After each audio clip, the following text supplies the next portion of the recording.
Hello students, welcome back to our channel. आज के lecture में the rise of nationalism in Europe chapter हम पढ़ने वाले हैं। हिस्ट्री का आपका चैप्टर नंबर 1 है। स्टूडेंट्स, चैप्टर स्टार्ट करने से पहले मैं थोड़ा सा आपको चैप्टर के बारे में कुछ बताना चाहती हूँ, ताकि आपके लिए चैप्टर समझने में, प्रिपेयर करने में थोड़ी सी आसानी हो जाए। हम चैप्टर किस तरीके से पढ़ेंगे वो मैं पहले आपको बताती हूँ। जैसे ही आपको ये पिक्चर्स जैसे दे रखी हैं, हम ये पिक्चर्स को बहुत अच्छे से स्टडी करेंगे सो दैट आप इन पिक्चर्स के साथ कनेक्ट कर पाएँ। अगर आप इन पिक्चर्स के साथ कनेक्ट कर पाएंगे तो आप स्टोरी के साथ भी कनेक्ट कर पाएंगे। अगर आप हिस्ट्री को हिस्ट्री जैसे लेके करेंगे तो आपको बिल्कुल भी समझ नहीं आने वाली है, खास कर ये चैप्टर, बिकॉज ये चैप्टर बहुत ही लेंदी है। इसको टाइम लगता है कवर करने में, जल्दी जल्दी में मैं नहीं करवाऊंगी। आई वॉन्ट आपको ये चैप्टर अच्छे से याद हो जाए। तो जैसे ही जो भी टॉपिक्स इंपॉर्टेंट होंगे, जैसे ही आएंगे, मैं आपको बताती रहूंगी। जो पॉइंट्स मैं अंडरलाइन करवा रही हूँ, आप वो पॉइंट्स भी साथ के साथ ही अंडरलाइन करेंगे। जैसे इस वीडियो को देखते हो, साथ के साथ उन पॉइंट्स को अंडरलाइन करो मेरे साथ ही, तभी आपको ये चैप्टर जो है वो अच्छे से समझ में आएगा। बिकॉज इसमें ना डिटेल्स बहुत सारी हैं जो आपको याद रखनी पड़ेंगी। अगर आप रट्टा मारने की कोशिश करोगे, नहीं रट्टा मारा जा सकता बच्चे, इतना पेपर तक खासकर वो रट्टा याद नहीं रखा जा सकता। एंड एज यू नो कि अभी एमसीक्यू की क्वांटिटी ज़्यादा बढ़ाने की बात कर रहे हैं, तो इट मीन्स आपको डिटेल स्टडी ज़्यादा करनी पड़ेगी। तो प्लीज़ जैसे मैं बोल रही हूँ वैसे साथ के साथ वो पॉइंट्स जो हैं वो आपने याद रखने हैं, इंपॉर्टेंट टॉपिक्स आपने याद रखने हैं। आई विल ट्राई कि हर एक टॉपिक की summary at the end of the video मैं आपको दे दूं, सो दैट आपको वो चीज़ लर्न हो जाए। ठीक है, सो स्टार्ट करते हैं the rise of nationalism in Europe. अब देखिए, rise of nationalism in Europe में सबसे पहले जो आपका चैप्टर स्टार्ट होता है वो बेसिकली इस पेंटिंग के साथ स्टार्ट हो रहा है। अपने बुक में आपको पेंटिंग दिख रही होगी। देखिए, जो पेंटिंग है ये किसने बनाई है। अब आपको पिक्चर बेस्ड क्वेश्चंस भी आ जाते हैं, ठीक है, तो उस वजह से भी मैं बता रही हूँ, आपने ये याद रखना है ये पेंटिंग किसने बनाई है। फ्रेडरिक सोरी, इन्होंने ये पेंटिंग बनाई है। कब बनाई है ये पेंटिंग? 1848 में इन्होंने ये पेंटिंग बनाई थी। अब पेंटिंग की डिस्क्रिप्शन पढ़ लेते हैं। The dream of world wide democratic and social republics, the pact between the nations, a print prepared by Frederic Sorrieu. अब क्या है कि उन्होंने ये एक ड्रीम देखा। ये पेंटिंग रियल नहीं है, उन्होंने एक ड्रीम देखा। उन्होंने अपने ड्रीम को इस पेंटिंग के थ्रू पोर्ट्रे करना चाहा। उनका ये सपना था कि जो भी नेशंस हैं जो कि यूरोप के अंडर आते हैं वो सब इंडिपेंडेंट हो जाएं।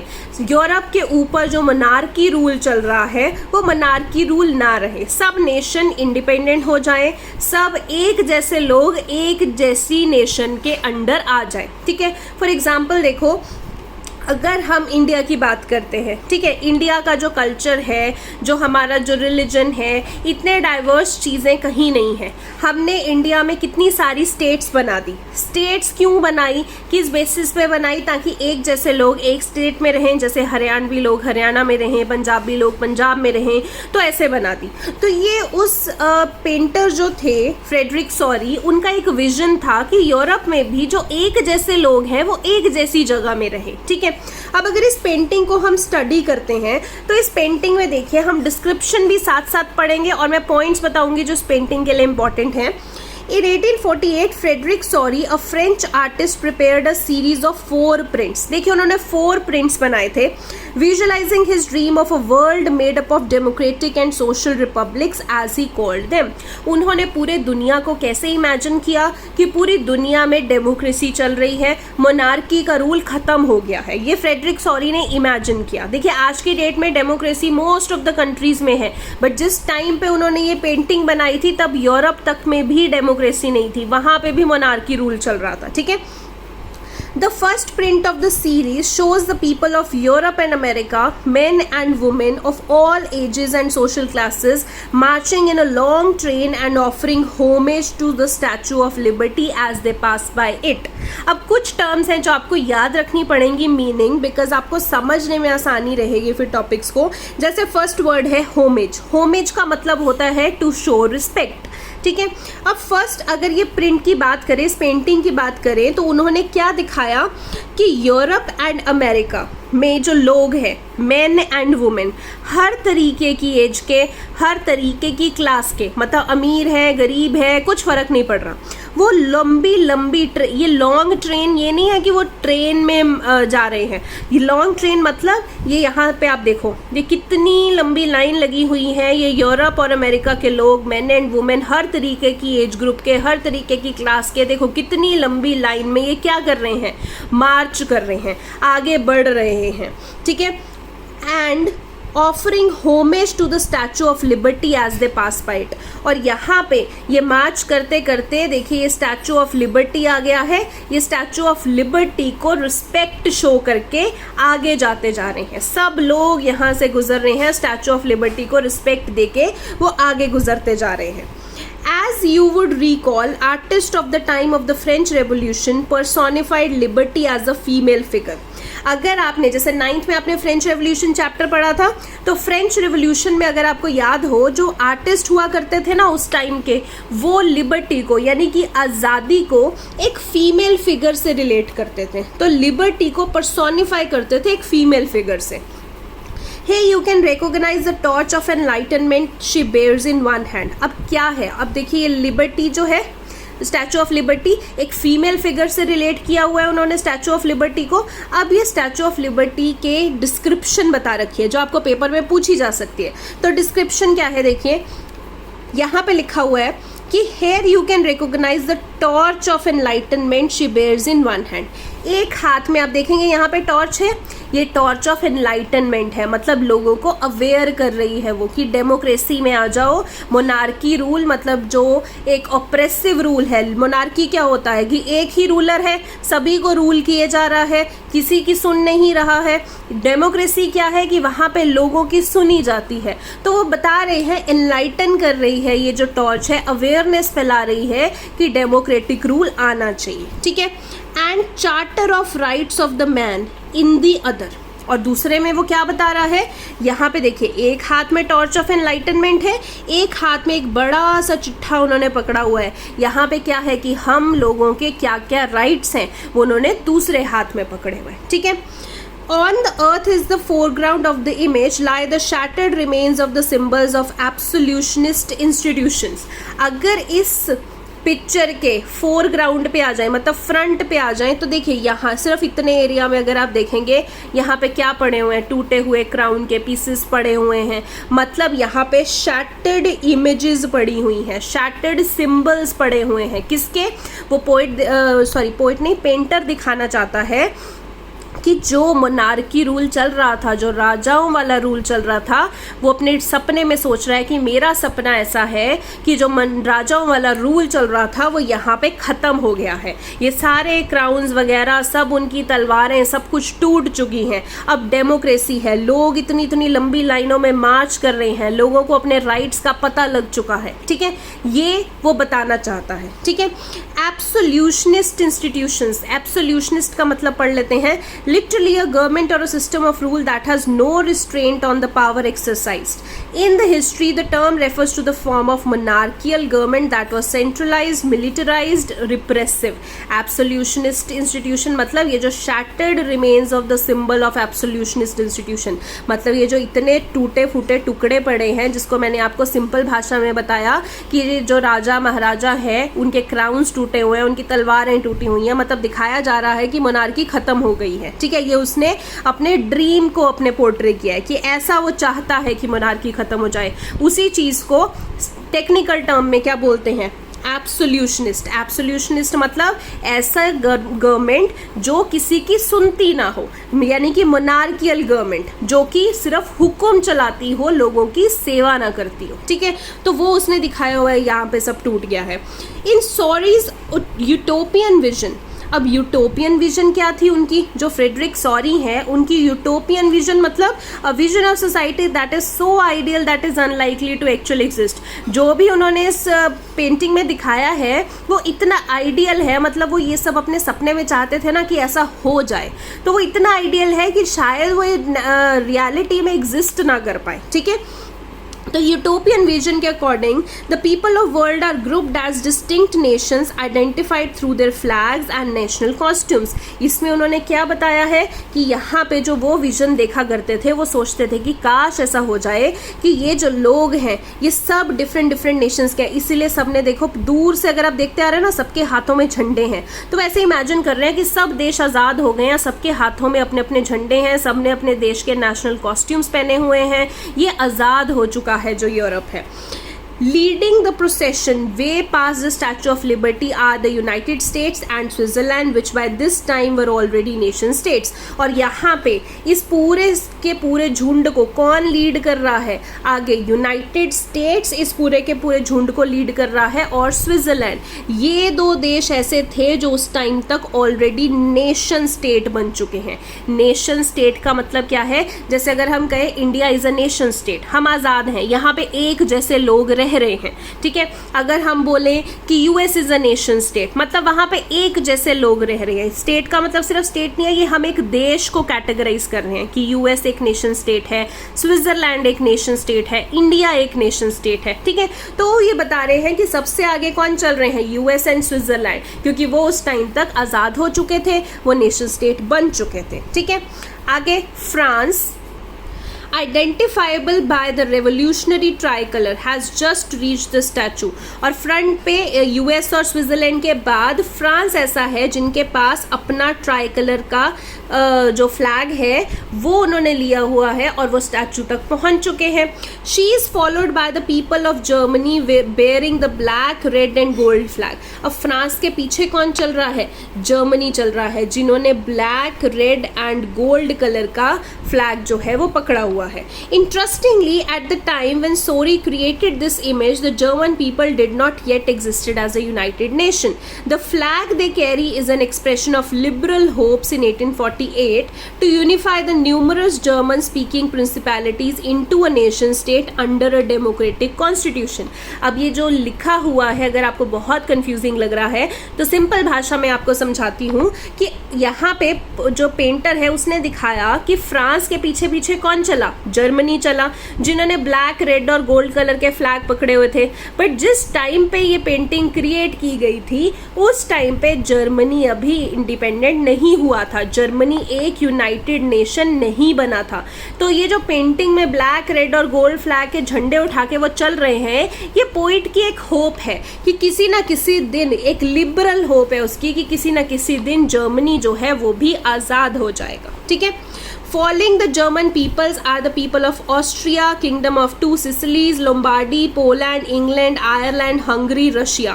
मतलब जर्मनी के पीछे पीछे ये सारे देश चले हुए हैं किस उम्मीद में कि वो आज़ाद हो जाएंगे। बट अगर ये पेंटर की अगर हम पेंटिंग देखें तो उसने क्या दिखाया हुआ है कि ये सारे के सारे देश आज़ाद हो गए हैं, उसके हिसाब से उसका सपना पूरा हो गया है, ठीक है। From the heaven above Christ saint angels gaze upon the scene। अब ऊपर से क्या है? ऊपर आसमान से जीसस क्राइस्ट, हर तरीके के जो संत लोग हैं, जो एंजल्स हैं, वो सब उस सीन को बहुत ही खुशी से देख रहे हैं। They have been used by the artist to symbolise fraternity among the nations of the world. ये इसलिए दिखाए गए हैं आर्टिस्ट ने कि जो हम जितने भी लोग हैं इन सबको कंट्रोल कौन कर रहा है? भगवान ही है, कुछ क्राइस्ट है, एंजल बोल लो, सेंट बोल लो, है तो एक कोई पावर है जो इन सबको कंट्रोल कर रही है, ठीक है। वो पावर को बताने के लिए उन्होंने ये जो क्राइस्ट, सेंट, एंजल्स की जो पिक्चर्स है वो बना रखी है, ठीक है। The chapter will deal with many of the issues visualised with sorry. अब ये जो चैप्टर है ना, ये चैप्टर में जो सॉरी की पेंटिंग दिखा रखी है, इसी पेंटिंग से जुड़े हुए हम बहुत सारे इशूज को इस चैप्टर में पढ़ेंगे। During the 19th century, nationalism emerged as a force which brought about the sweeping changes in the political and mental world of Europe। अगर हम 19th century की बात करें तो नेशनलिज्म की भावना ऐसे आ गई थी कि पूरे यूरोप में फैल चुकी थी, चाहे वो पॉलिटिक्स में, चाहे वो लोगों के मनों में। नेशनलिज्म की भावना जो है वो पूरी फैल चुकी थी। नेशनलिज्म का मतलब हर कोई चाहता था कि अब मेरा देश आज़ाद हो जाए। यूरोप में भी बहुत सारे देश हैं, यूरोप एक देश थोड़ी है, यूरोप इज अ कॉन्टिनेंट, उसमें बहुत सारे देश हैं, तो सब देश आज़ादी चाहते थे। The end result of these changes was the emergence of a nation state in place of a multi national dynastic empires of Europe. And क्या हुआ, ये जो भावना सब में आ गई थी नेशनलिज्म की, इसका एंड क्या हुआ कि जो यूरोप है वो एक नेशन स्टेट उसमें बन चुकी थी। मतलब यूरोप में बहुत सारी इंडिपेंडेंट नेशंस बन चुके थे। पहले क्या होता था, मल्टीनेशनल डायनेस्टिक्स थी वहाँ पे। यूरोप में एम्पायर खड़े हो गए थे, मोनार्की रूल चल रहा था, वहाँ पे लोग रूल कर रहे थे, कोई प्रॉपर एक इंडिपेंडेंट स्टेट्स नहीं थी। अब वहाँ पे नेशन स्टेट बन चुके थे, मतलब इंडिपेंडेंट कंट्रीज बन चुकी थी यूरोप के अंदर। The concept and practices of a modern state in which a centralized power exercised sovereign control over a clearly defined territory had been developing over a long period of time in Europe. But a nation state was one in which the majority of its citizens and not only its rulers came to develop a sense of common identity and shared history or descent. अब क्या था कि पहले वहाँ पे क्या चल रही थी, मॉडर्न स्टेट चल रही थी यूरोप में। मॉडर्न स्टेट मतलब एक ही रूलर है, वो एक्सरसाइज करे जा रहा है अपनी पावर अपनी एक डिफाइंड टेरिटरी में बहुत लंबे समय तक। बट बाद में जब ये लड़ाइयाँ खत्म हो गई थी तो क्या हुआ था, नेशन स्टेट बन चुकी थी, मतलब इंडिपेंडेंट कंट्रीज बन चुकी थी, जहाँ पे सब में एक कॉमन आइडेंटिटी की फीलिंग थी। हर स्टेट में वैसे लोग रह रहे थे जो एक कॉमन आइडेंटिटी शेयर करते थे, जो एक कॉमन हिस्ट्री शेयर करते थे। जैसे मैंने आपको बताया ना, पंजाब की एक हिस्ट्री होगी, हरियाणा की एक हिस्ट्री होगी, पंजाबी लोगों को अपनी हिस्ट्री का पता होगा, वो रिलेट कर पाते हैं एक दूसरे से। आज भी अगर किसी स्टेट में अगर आप साउथ में चले जाओ, एक पंजाबी अगर साउथ में चला जाए और उसको कोई पंजाबी वहाँ पे मिल जाए तो एकदम से रिलेट कर लेता है कि अरे यार तू भी पंजाबी मैं भी पंजाबी। क्यों? क्योंकि उनकी हिस्ट्री सेम है, उनका कल्चर सेम है। तो हम वहाँ पे यूरोप में भी ऐसा ही हुआ था कि जो सारी लड़ाइयाँ हैं सब जब ख़त्म हो गई थी तो वहाँ पे नेशन स्टेट बन चुकी थी, जहाँ पे लोगों में कॉमन एक भावना थी कि हमारी आइडेंटिटी कॉमन है, हमारी हिस्ट्री कॉमन है। The commonness did not exist from the time immemorial. ये जो कॉमननेस आई थी लोगों में ये बहुत पहले से नहीं थी। It was forged through struggles. कैसे आई ये कॉमननेस? बहुत स्ट्रगल करना पड़ा, लीडर्स ने बहुत सारे एक्शंस लिए, कॉमन लोगों ने बहुत सारे एक्शंस लिए, तो जाके ये कॉमननेस वाली भावना हम अचीव कर पाए हैं। ठीक है, this chapter will look at the diverse processes through which nation states and nationalism came into being in 19th century Europe. अब यही चैप्टर में हम सब पढ़ेंगे कि 19th सेंचुरी यूरोप में कौन कौन से नेशंस बने, क्या क्या उन नेशंस में हुआ, कैसे उन्होंने अपनी इंडिपेंडेंस अचीव की, यही हम इस चैप्टर में पढ़ने वाले हैं। ठीक है, अब एक बार ज़रा समराइज कर लेते हैं अभी तक क्या पढ़ा है हमने। ये एक पेंटिंग है जो कि फ्रेडरिक सॉरी ने बनाई है। इसमें उन्होंने अपना एक सपना दिखाया है कि देखिए यहाँ पे स्टैचू ऑफ लिबर्टी है, स्टैचू ऑफ लिबर्टी ने यहाँ पे टॉर्च ऑफ एनलाइटमेंट पकड़ रखा है, यहाँ पे एक charter of rights for man पकड़ रखा है। पूरे यूरोप के लोग, अमेरिका के लोग चलते हुए आ रहे हैं, सब ने अपने अपने देशों के झंडे पकड़े हुए हैं, यानी सब देश आज़ाद हो चुके हैं और सब देश अपने अपने नेशनल कॉस्ट्यूम्स पहने हुए हैं। सबसे आगे यूएसए एंड स्विट्जरलैंड चल रहा है क्योंकि वो उस टाइम तक नेशन स्टेट बन चुका है, मतलब इंडिपेंडेंट हो चुका है। और उसके पीछे पीछे जर्मनी चल रहा है। जर्मनी उस टाइम तक इंडिपेंडेंट नहीं हुआ, बट ये फ्रेडरिक सॉरी का सपना है जो वो दिखाना चाह रहे हैं इसमें कि जर्मनी भी पीछे पीछे चल रहा है, फिर और पूरे देश के लोग अपने अपने झंडे उठा के पीछे पीछे चल रहे हैं। मतलब पूरा का पूरा यूरोप जो है वो एक आज़ाद हो चुका है, सब नेशन स्टेट्स बन चुके हैं, एक जैसे लोग एक जैसे नेशन स्टेट के अंडर आ चुके हैं। और ऊपर जीसस क्राइस्ट, एंजल्स, बहुत सारे सेंट्स सबको आशीर्वाद दे रहे हैं। एवरीवन इज हैप्पी कि सब लोग आज़ाद हो चुके हैं। ठीक है, और नीचे यहाँ पे रिमेन्स पड़े हुए हैं मोनार्की रूल के, जो राजा महाराजा हैं उनके क्राउन्स वगैरह टूट रखे हैं, यहाँ पे उनकी स्वॉर्ड्स टूट रखी हैं। मतलब सब जो एब्सोल्यूशनिस्ट इंस्टीट्यूशंस थे वो ख़त्म हो चुके हैं। ऐसे इंस्टीट्यूशंस जो कि किसी की सुनते नहीं हैं, लोगों की नहीं सुनते हैं, सिर्फ अपना रूल चलाते हैं, वो इंस्टीट्यूशंस यहाँ पे ख़त्म हो चुके हैं। ठीक है, ये यहाँ पे इस पेंटिंग में दिखा रखा है। और अभी आज जो हमने पढ़ा है बेसिकली इस पेंटिंग को ही स्टडी किया है। अब पूरे चैप्टर में बच्चों हम क्या पढ़ने वाले हैं कि यूरोप कैसे आज़ाद हुआ। देखो यूरोप छोटा तो नहीं है, यूरोप में बहुत सारे देश हैं। वो इतने देश पहले आज़ाद नहीं थे, वो रूल के अंडर चल रहे थे, राजा महाराजाओं ने उन्हें रूल करके रखा हुआ था। ठीक है, वो कैसे उन राजा महाराजाओं से आज़ाद हुए, कैसे उन्होंने उन्होंने अपने आप को एक डेमोक्रेटिक कंट्री बना लिया, कैसे वो इंडिपेंडेंट नेशन बन चुके हैं, या फिर नेशन स्टेट अगर मैं वर्ड कहूँ, कैसे वो नेशन स्टेट बने, वो सारा का सारा हम इस चैप्टर में पढ़ेंगे। ठीक है, सो कल नेक्स्ट लेक्चर से हम स्टार्ट करेंगे कि कैसे वो इंडिपेंडेंट बने, एक एक करके हम कंट्रीज को डिस्कस करेंगे and we will move on. Because ये चैप्टर लंबा है तो इस वीक जो एसएसटी की क्लास है वो रोज़ लगेगी, तो साथ ही रोज़ ही आपने इन लेक्चर्स को देखना है, तभी आप समझ पाओगे। अगर आप सोचोगे ना एक दिन बैठ के फिर मैं इकट्ठे ही सब लेक्चर्स देख लूँगा, तो ऐसा नहीं होने वाला है, आपको कुछ नहीं समझ में आने वाला है। रोज़ के रोज़ जितने भी ड्यूरेशन का मैं लेक्चर बना रही हूँ उसको सोच के बना रही हूँ ताकि एक दिन में आप उतनी चीज़ याद रख सको। ठीक है, सो इस तरीके से हम नेक्स्ट लेक्चर में स्टार्ट करेंगे एक एक करके कंट्रीज के बारे में पढ़ना। ठीक है, थैंक यू सो मच।